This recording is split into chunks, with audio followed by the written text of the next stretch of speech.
So this girl went viral the other day for saying some interesting things during a rant about dating and relationships that damn near almost got her canceled. Well, at least by some, because not everyone necessarily agrees. So let's take a look at it together and we'll talk about it more on the other side. Okay, this time I have a beef with the male community. How I you give think my the chicken tastes? criticisms to all because we are all I mean, about if you're wearing equity an and apron, inclusion if you're here, wearing an right? apron, you got to be doing something, right? So I'm sick and tired of all girls getting blamed, or like guys, certain guys, thinking that all girls are gold diggers.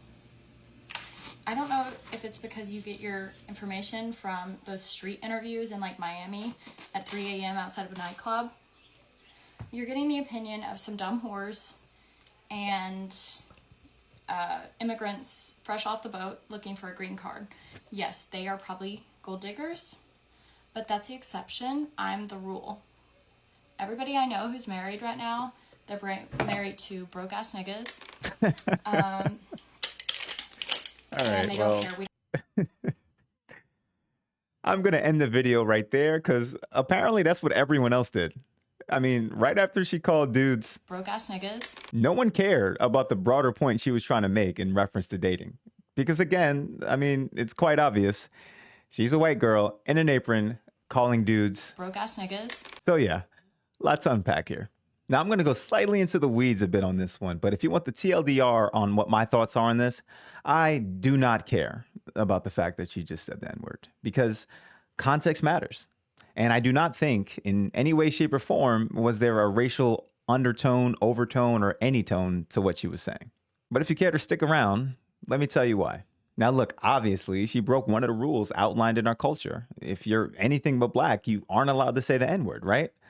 Well, we all know that's not necessarily true. And that's why this topic, in and of itself, is interesting. Who gets to say the N word and when do they get to say it? Because everyone does not agree on these rules, and do not let them tell you otherwise. See, being black isn't the only acceptable rule. A lot of the times, it's about culture.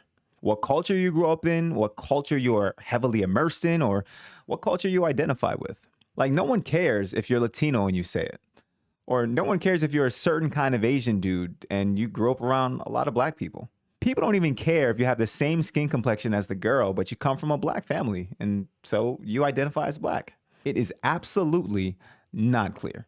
And if we're being honest, a lot of the times it comes down to vibes. Do we feel like the delivery was correct?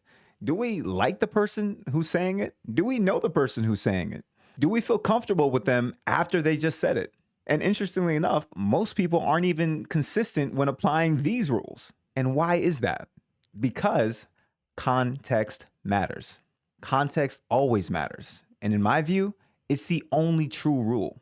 What's also interesting is that as a culture, we declared that we stripped the word of all of its power and claimed it for ourselves. And we transformed the meaning by using it everywhere, like daily conversations, music, media, and anywhere else we feel like it makes sense. So, how can we be upset when other races who are immersed in our culture, consume our culture, and love our culture use the words that we popularize within our culture? It makes no sense. And look, I'll be honest, I don't even believe that some of the younger folks like millennials or Gen Z or even some Gen X are actually even offended when they hear people of a similar background to her use the N word. I get this inkling that people feel like they're supposed to be offended and therefore act offended when they hear someone say it. Something I've definitely observed while growing up. Like, someone says it, so they stop, they look around, they look for the person with the strongest reaction so that way they can be told how they're supposed to feel. And personally, I think that's ridiculous. The only people I would actually believe are offended today are the people who grew up when our civil rights were unclear, or the people who grew up in the Jim Crow era, or anyone who had the word used against them in a racial context meant to belittle them, demean them, or disrespect them. But for the rest of us, we might have grown up hearing about that history, but hearing it used and using it ourselves in an entirely different manner than how it was originally used back then. Remember, words don't necessarily have meanings, they have usages, and the meanings themselves are derived from the usages. So when we use the word in our lyrics or to greet each other or to make jokes back and forth, oh my god, he's dying, call 911. What's the number? Really, nigga? we're talking about something entirely different than, again, how this word was used originally. You see, this is why I don't personally care if she called some of y'all broke ass niggas. Because look, if you're the type of guy she's talking about, then yeah, maybe you should feel offended because she was talking about you. But if you feel offended because you think she's racist, because she used the word that we all use in the same context that we use it, then guys, I think at this point, we're just being ridiculous. And let me reiterate, context matters. I know I've said it 1,000 times already, but like I said, I believe it's the only rule and it's the one thing that truly matters in all of this. Now, allow me to change gears for a second here because even though I feel how I feel, I think it's probably best for people outside of the acceptable groups to not say the word. And look, I understand there are a ton of people, as I mentioned earlier, that I believe are fake offended. And I wouldn't necessarily care about not hurting their feelings either. But from a self-preservation perspective, you might want to read the room first. And if you're looking for a perfect example of why that might be, look no further than the girl who is the subject of this video, because after her video blew up, she lost her job. So a recent video of mine seems to have upset members of a certain community, and all the backlash just really made me, just really do a deep dive, like do a soul search.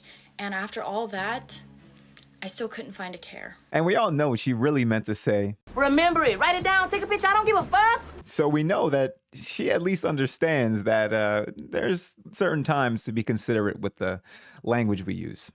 Simple concept.